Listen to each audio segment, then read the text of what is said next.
Keyword mapping is one of the ways SEO professionals create and lay out a site's keyword strategy. Fortunately, keyword mapping is not that hard to do once you understand the concept and the steps involved.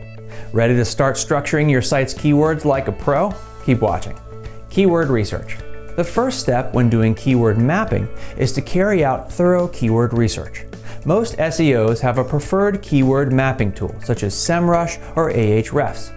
Whichever keyword mapping tool you choose, the aim of the game is to first find out what search terms your site is already ranking for. From here, you can then discover related keywords to incorporate into relevant pages to further target searchers' keyword intent. For example, let's say you're optimizing a site for a plumbing business. The first step is to find out what keywords the site is already ranking for in search. Start by running the URL through an analysis tool such as SEMrush. Then make a list of the keywords the site is ranking for. From here, you can then move on to discover related keywords. For instance, you may find the site is ranking for the term "how to fix a toilet." A related keyword you could capitalize on might be terms like "how to fix a blocked toilet." Competitor keyword research.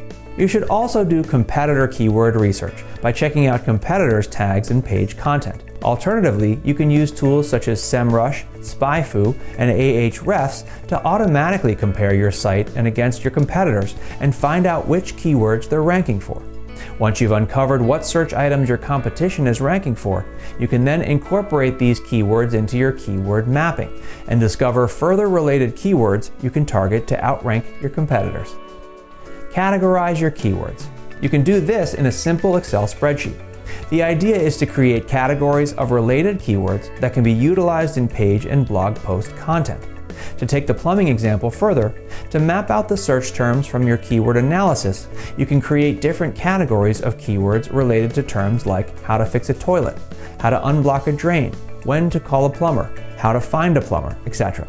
By grouping your keywords together in this way, every time you create a page or post related to any of these areas, you'll immediately have a list of complementary keywords all listed together from which to draw. Keyword map. Now match these categories with the relevant pages and content on your site. Start by creating another page or table in your spreadsheet. Different people create different layouts, but the basic idea is to create either a column or row of keyword categories and a corresponding column or row of pages and content.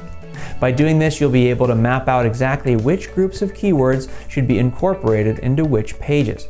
From here, you can then optimize existing pages, content, and site structures with additional related keywords. Create pages. Besides optimizing and updating existing pages and content, you may also wish to create new pages to target your keyword categories. To do this, you can start by inputting new content topics and page ideas into your spreadsheet. Once this is done, you'll know that moving forward, all content will be fully aligned with your keyword strategy. You'll also be able to identify gaps in your content and create new content specifically to fill those. Need help with your keyword strategy? If so, we help businesses big and small with their SEO and digital marketing. Check out our SEO and digital marketing services to learn more about what we offer. Have questions or want a quote? Contact us and we'll get back to you within 24 hours. And if you enjoyed this video, be sure to like, comment, and subscribe.